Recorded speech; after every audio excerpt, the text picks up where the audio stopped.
Chers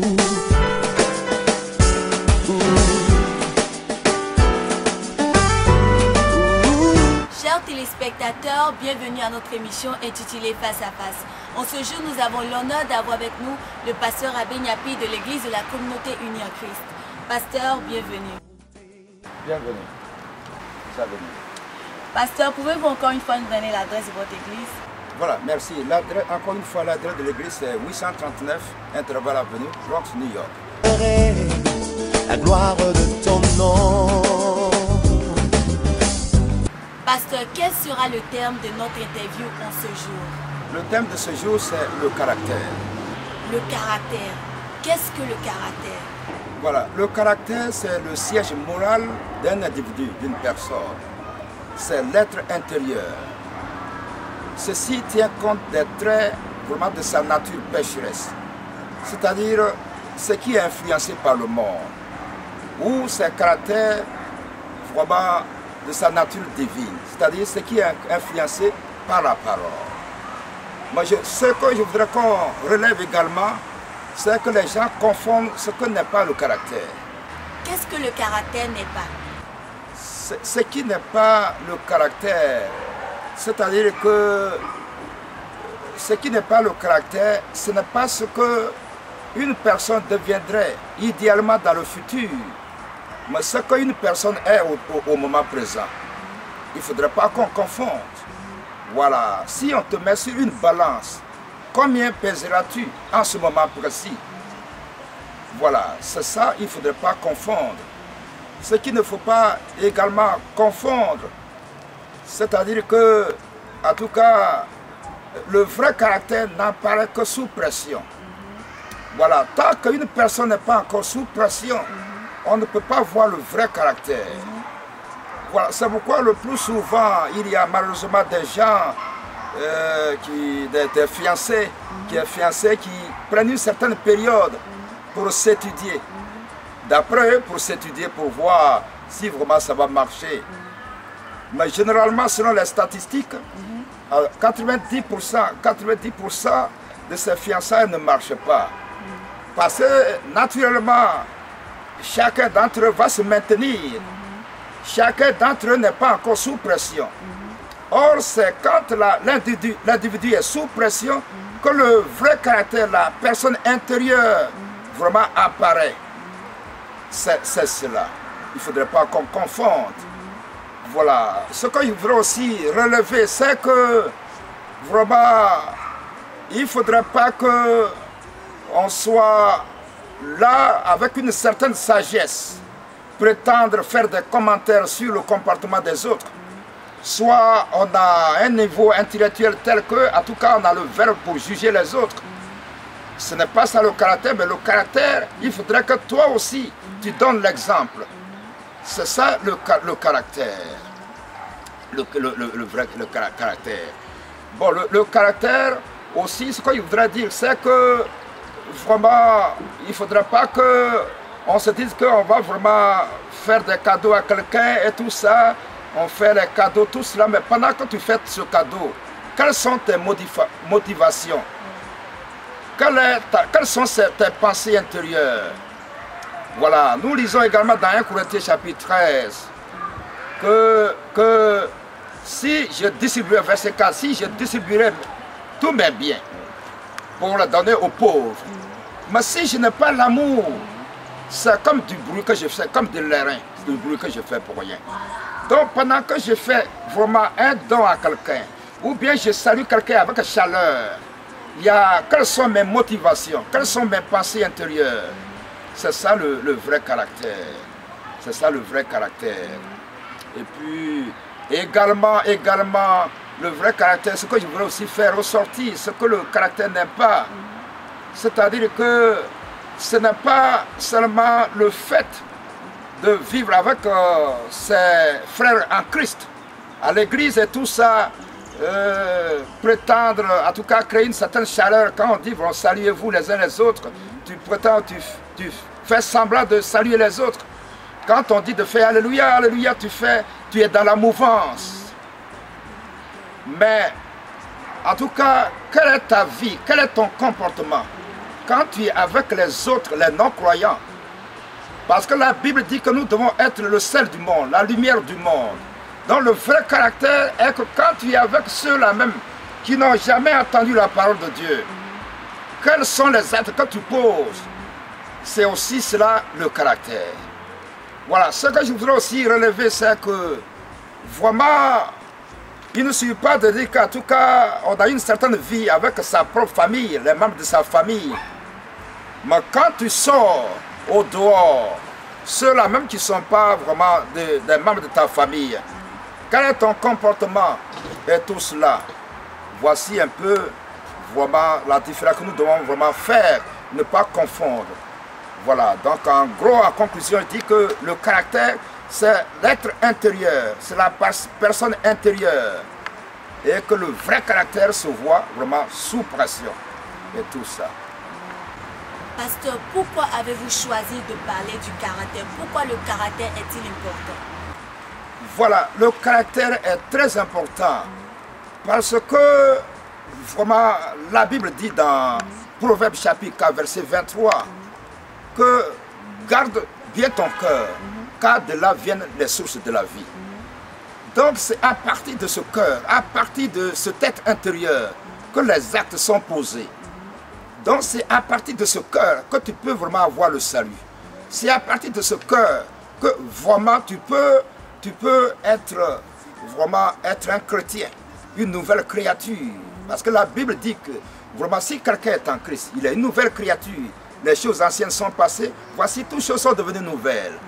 Voilà, donc le caractère est très important, c'est pourquoi j'ai choisi vraiment ce sujet-là. Voilà. Pasteur, quels sont les personnages de la Bible que nous pouvons dire qui ont un caractère exceptionnel, qui ont eu un caractère exceptionnel? Voilà, il y a vraiment beaucoup de patriarches dans la Bible. Je peux commencer par Abraham, qui est le père de la foi.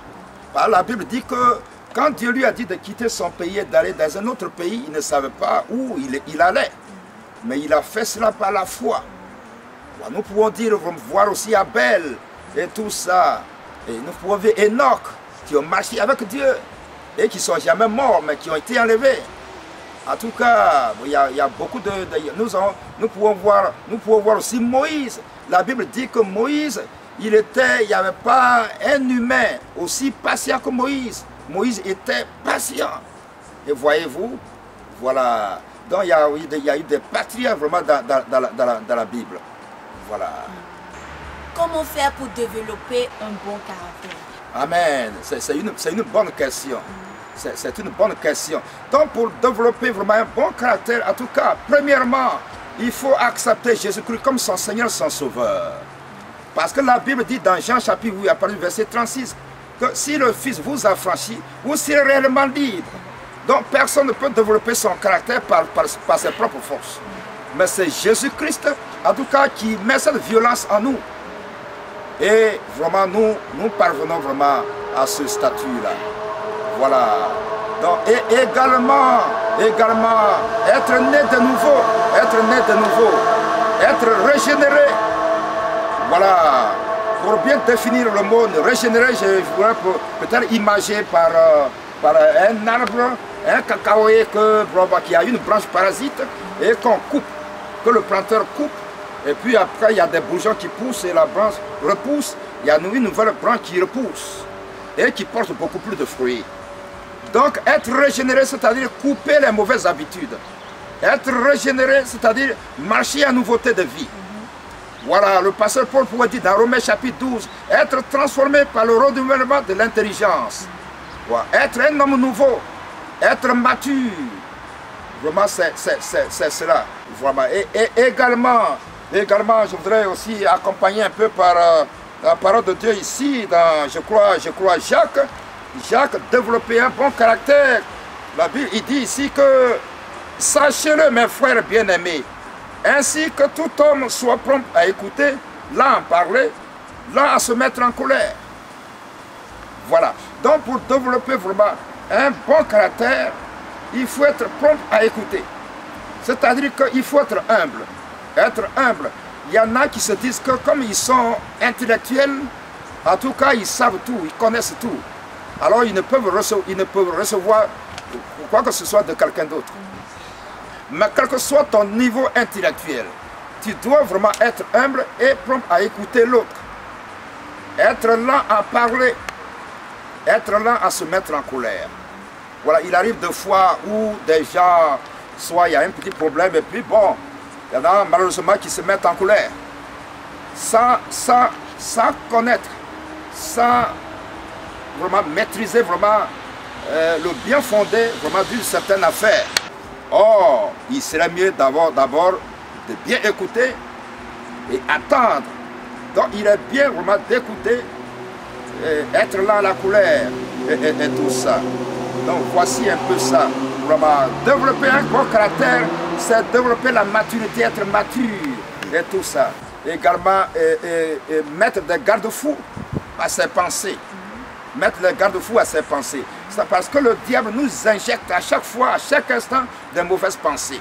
C'est pourquoi j'ai dit tout à l'heure, dans Proverbe chapitre 4, verset 23, garde ton cœur plus que toute autre chose, car de lui viennent les sources de la vie. Donc à partir de tes pensées, tu peux assassiner quelqu'un. À partir de tes pensées, tu peux commettre un adultère. Jésus lui-même, il a dit, quand il est venu, il a dit que ne commettez pas d'adultère. Mais moi, je vous dis que quiconque regarde une femme de son ami, déjà il a commis l'adultère dans son cœur. Donc quand tu mets le garde-fou, alors tu peux vraiment bloquer ces mauvaises pensées qui te sont injectées à chaque fois. Et tout ça. Donc voici un peu. Voilà. Vraiment, pasteur, merci. Nous avons appris beaucoup. Quel dernier message avez-vous à donner à tous nos téléspectateurs qui nous suivent ce jour? Voilà, merci. Donc, en conclusion, et tout ça, voilà, nous devons vraiment être... La Bible dit que si quelqu'un est en Christ, il est une nouvelle créature. Les choses anciennes sont passées. Voici, toutes choses sont devenues nouvelles. Donc, il faudrait qu'effectivement, nous puissions être de nouvelles créatures, de par notre comportement, de par nos pensées. Il est dit également dans Matthieu 5, verset 8, que vraiment heureux ceux qui ont le cœur pur, car ils verront Dieu. Donc une fois tes pensées sont pures, alors tu vois Dieu. Comment tu vois Dieu? C'est-à-dire c'est par tes entreprises, tes choses qui marchent. Tout ce que tu entreprends marche, parce que tes pensées sont pures. Quand tes pensées sont pures, tu es en harmonie avec ton Créateur. Tu es en harmonie avec l'environnement dans lequel tu vis. Tu es en harmonie avec tes frères et sœurs et tout cela. Donc vraiment, j'interpelle les uns les autres de purifier leurs pensées et vraiment de changer leur caractère, de couper les liens des mauvaises habitudes, de couper tout cela et vraiment de marcher à nouveauté de vie. Et pour que quand Jésus reviendra dans ses milices, il puisse vraiment nous prendre avec lui. Alléluia. Demander à ce que Dieu mette en nous la violence. Parce que c'est seule la violence qui peut faire qu'on peut vraiment avoir un bon caractère. Alléluia. La Bible dit que le royaume de Dieu est forcé, c'est seul les violents qui s'en emparent. Voilà. Donc voici un peu ça. Vraiment, pasteur, encore une fois, merci d'avoir passé ce beau moment avec nous. Nous espérons vous voir la semaine prochaine pour une autre émission de Face à Face. Que Dieu vous bénisse, pasteur. Amen. Soyez bénis. Soyez bénis. Amen. Oh, oh, ce que tu as fait pour moi, je proclamerai la gloire de ton nom. Je parlerai